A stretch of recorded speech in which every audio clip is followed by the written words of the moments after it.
from Uzbekistan.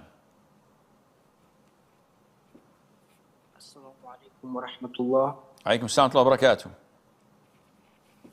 So I think you may already know this, but there is a famous Quran reciter that posted on social media that US opened the gates of hell to Iran. And then recently, he also posted a Nasheed against Iran. He was posting political stuff. And my question is, isn't this Quran reciter doing something haram? Because Prophet Muhammad ﷺ said to not have arguments besides the Muslims, because the others will then interfere, the Jews and the Christians. So my answer is No. I don't think that Allah said something like that. And when you object to something like that, you have to provide the evidence.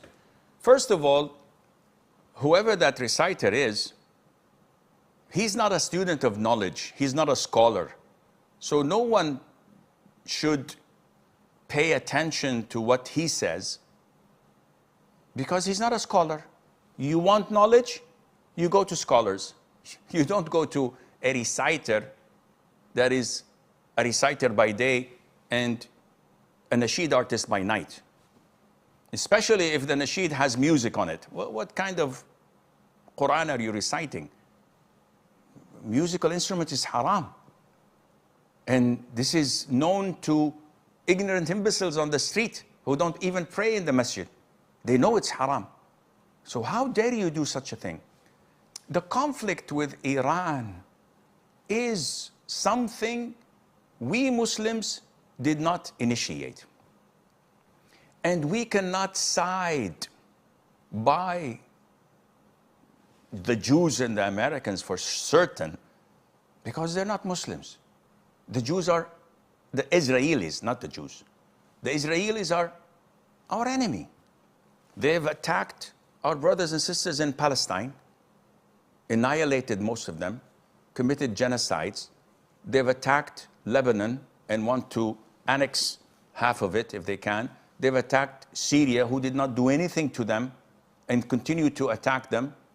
Next is Jordan, who knows? Maybe Egypt, but they're too afraid of Egypt because they know what Egypt is. So the problem is, these are disbelievers. We don't have an issue with that. The issue is with Muslims coming to defend Iran, not knowing what Iran is. Oh, Iran is an Islamic country. What Islam are we talking about? I know Islam to be upholding the Quran and its teachings and upholding the Sunnah of the Prophet ﷺ. Is this the Islam they propagate? No, they have a different sect and cult. So is it similar? Actually, it's not, because they have Qum and they have Najaf and they have these shrines where they worship the graves and they call upon Ali, upon Al-Hassan and Hussein. This is shirk. Yeah, but they say they're Muslims. Okay, what about the Quran?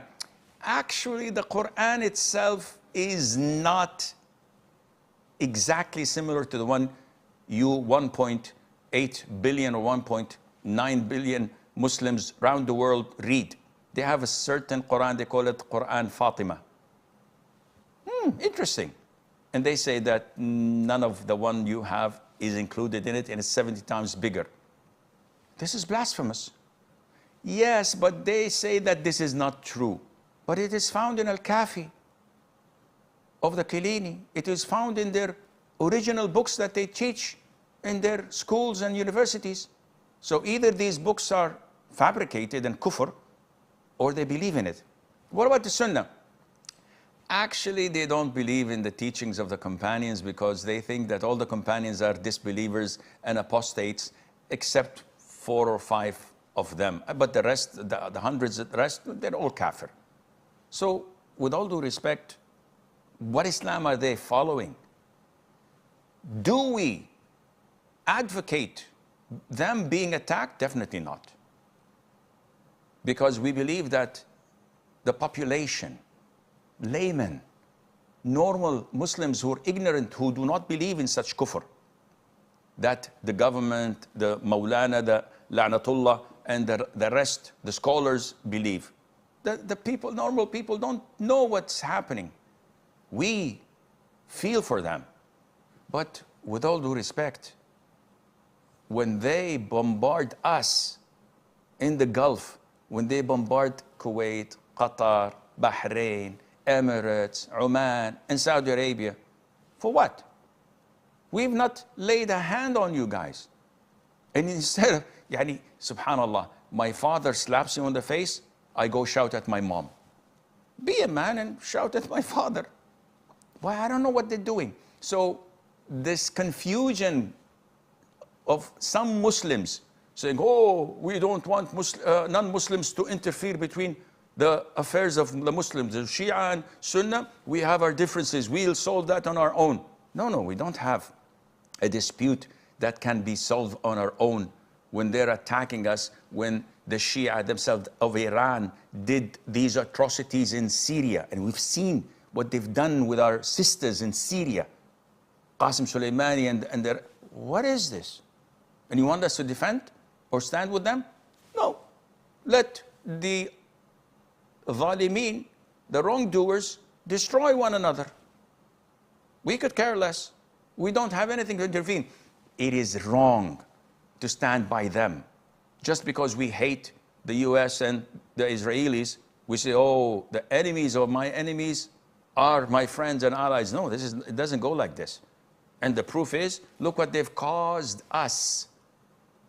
When we have nothing to do, they are bombarding us, they are sending their drones, they're trying to paralyze our economy. We didn't do anything. And this is the wisdom and the maturity of our leaderships, which I wish they had half of it. Now, we say that we do not approve at all of what the Israelis and their allies are doing. Definitely, there are enemies. But at the same time, we're not going to defend or stand by those who have killed the Sunnis, who have